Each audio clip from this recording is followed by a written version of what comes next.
Alors bienvenue à toutes et à tous dans un nouvel épisode des tutos de Simple Comme Live. Comme d'habitude maintenant en début de vidéo, j'en profite pour vous rappeler que sur mon site www.simplecomelive.fr vous pouvez retrouver la formation que j'ai fait sur les bases du logiciel Ableton. J'ai mis en place un essai gratuit pour que vous puissiez vous faire une idée de ma pédagogie avant de passer à un éventuel achat. Quant à nous cette semaine, on va parler des contrôleurs MIDI parce que quand je vous avais fait la vidéo sur quel matériel acquérir pour son premier home studio, que vous ayez un budget faible ou plutôt élevé, c'est vrai que j'avais omis de parler des contrôleurs MIDI et on m'en a fait la remarque dans les commentaires. Mais avant de passer au matériel à proprement parler, je voudrais vous mettre en garde sur quelque chose que j'estime important. Un contrôleur MIDI c'est bien, mais c'est pas obligatoire. Maîtriser son soft c'est plus important. Moi par exemple pendant très longtemps j'ai travaillé au clavier et à la souris et ça m'allait très bien, alors forcément j'avais envie d'avoir un contrôleur MIDI parce que c'est un peu un nouveau jouet pour nous qui sommes un peu fans de technologie etc.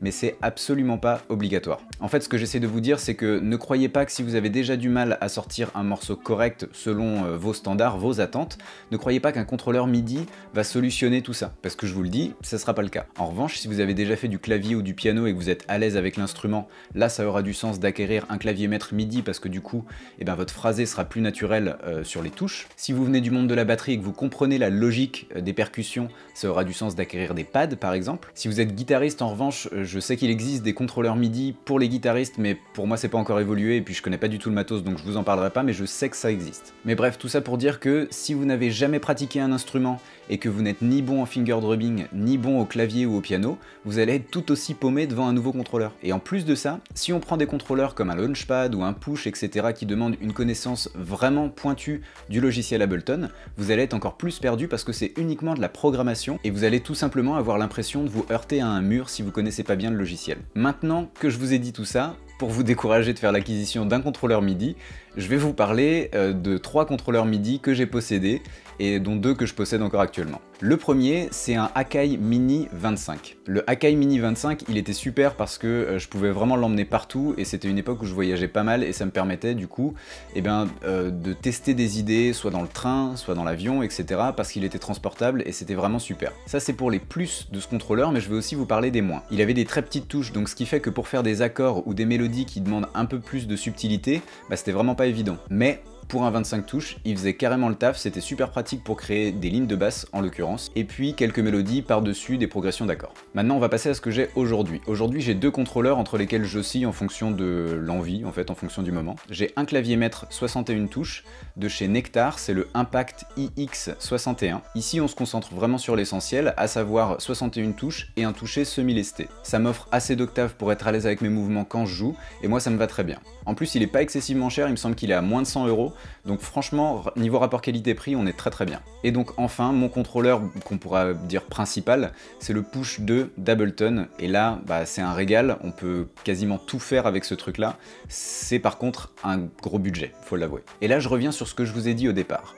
Si vous n'avez pas une bonne connaissance du logiciel Ableton, le Push 2 ne vous sert quasiment à rien. C'est horrible à dire mais c'est la vérité, parce qu'en fait vous allez avoir accès à toutes les options du logiciel via les menus, mais si vous les connaissez pas de base, vous allez être paumé. En plus on se retrouve avec une nouvelle manière de jouer, c'est-à-dire que ça va pas se jouer comme sur un piano traditionnel mais ça va se jouer en triangle et en diamant. Donc c'est-à-dire que pour faire un accord vous allez utiliser 3 doigts en triangle comme ça, et si vous voulez faire une modification d'accord, genre un accord en 9e ou en 7e, soit vous allez faire un diamant, soit vous allez mettre votre doigt encore un peu plus là-haut.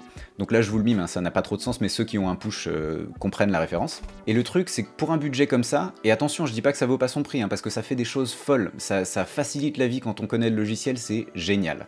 Mais je peux pas décemment vous dire d'acheter un truc aussi cher en sachant pertinemment que vous allez le recevoir, ça va faire de la lumière, vous allez être tout excité, vous allez dire « et maintenant je fais quoi ?» Donc je terminerai cette vidéo un petit peu comme je l'ai commencé, définissez vraiment votre besoin et pas votre envie. Évidemment que vous avez envie d'avoir des trucs qui font de la lumière, des nouveaux jouets, on a tous envie d'avoir des nouveaux jouets tout le temps, mais définissez bien votre besoin. C'est comme quand on va acheter un nouvel ordi, on va l'optimiser pour ce qu'on a besoin de faire. On va pas aller prendre le plus cher à la Fnac sous prétexte que il est plus cher que les autres, ou parce qu'il est plus joli, ou parce que je sais pas quelle autre raison. Mais moi à chaque fois que je vois un vendeur dans un magasin expliquer à quelqu'un qui n'y connaît rien qu'il y a telle ou telle fonctionnalité, et donc du coup ça justifie le prix et que la personne se fait avoir et achète ça, moi ça m'énerve. Donc j'ai pas du tout envie que vous tombiez dans ce piège là, je suis pas du tout en train de dire que ces produits là ne valent pas leur prix, ils valent tous leur prix. En revanche, vous n'avez peut-être pas le background qui va vous permettre de l'utiliser au mieux. Et ça, posez-vous la question d'abord avant de vous diriger vers tel ou tel produit. Donc voilà ce que j'avais à vous dire sur les contrôleurs MIDI. J'espère que cette vidéo vous aura plu, j'espère qu'elle vous sera utile dans vos choix.